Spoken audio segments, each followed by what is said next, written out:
দেবো আলু আর বেগুন।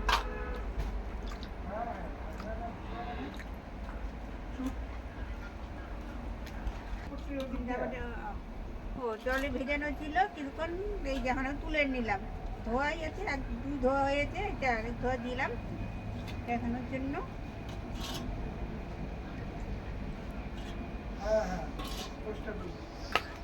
এই যে পেঁয়াজ আর কাঁচা লঙ্কা সোমবারে, আর এই যে কালো জিরা সোমবারে, এই যে হলুদ আর এই লবণ, এই যে এখন মাছটাকে মাখাবো।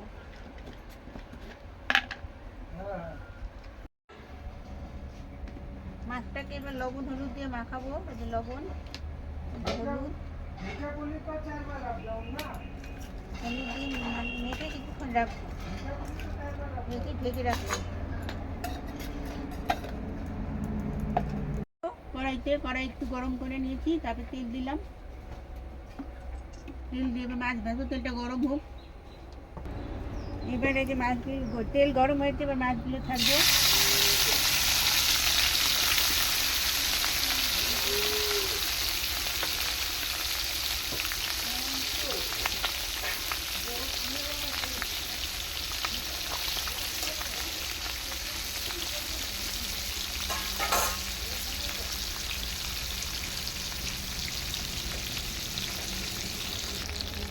উল্টাবো,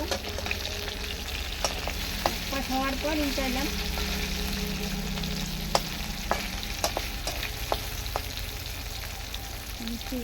ওই পাশটা হোক, নামাবো। বেশি করা বাঁধবো না, এরকম।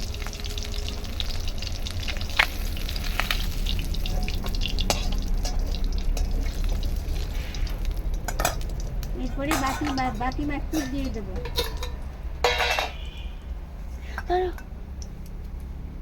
এই যে ট্যাংরা মাছের মধ্যে 2টা চিংড়ি মাছ পাওয়া যাচ্ছে।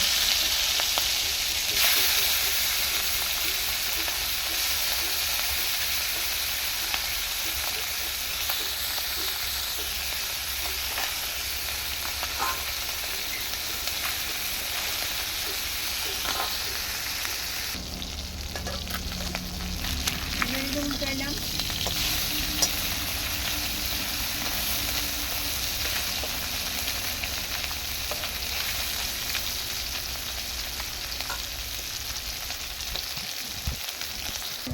নামাবো।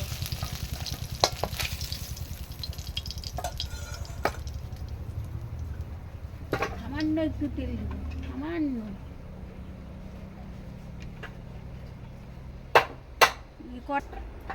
এবারে যে কালো জিরা দিলাম, তেল গরম হয়েছে, এবার কালো জিরা দিলাম।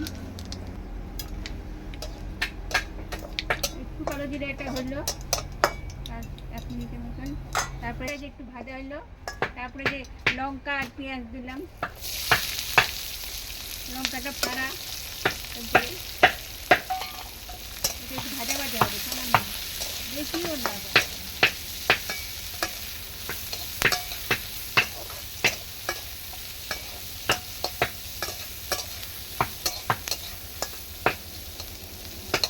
এবারে যে সবজিগুলো দেবো, আলু আর বেগুন এগুলো দিয়ে দেবো।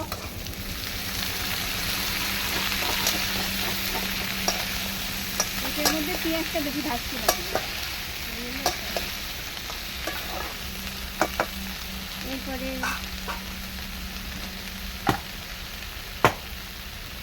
লবণ পরিমাণ বুঝে নিয়ে দেবেন, সবজি অনুসারে লবণ। আর মাছের লবণ আছে, এগুলো একটু কম লাগবে। আর এই হলুদ, এগুলো সব নিজের বুঝার, সবজি অনুসারে দিতে হবে।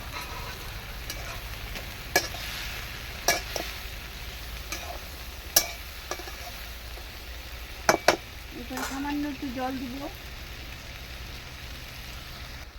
এবারে যে নাড়লাম, এবার একটু হলুদ দিব, 2-3 নাড়া দিয়ে জল দিব। ভুলে হলুদ বলে ফেলেছি, এবার জল দিলাম অল্প, জল দিয়ে ঢেকে দেবো। ভুলে হলুদ বলে ফেলেছি। এবার উজলা করলাম।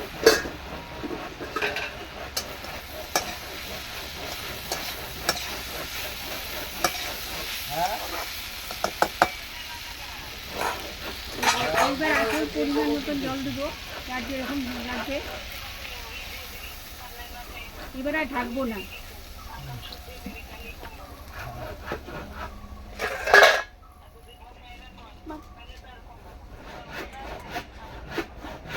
এবার মাছ দিয়ে দেবো, আর ঢাকাঢাকি করতে হবে না। আর ওই যে পিদিরে একটা জল চকি বানাই দি।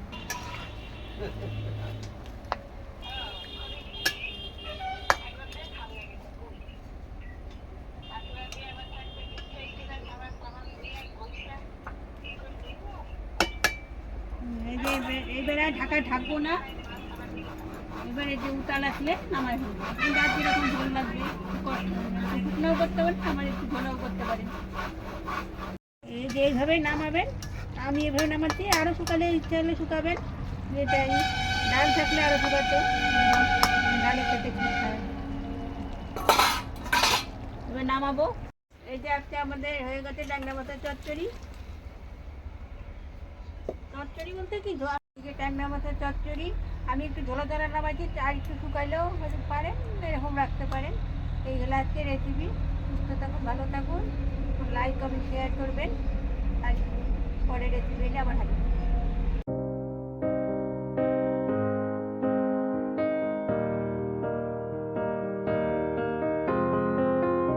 I will run, I will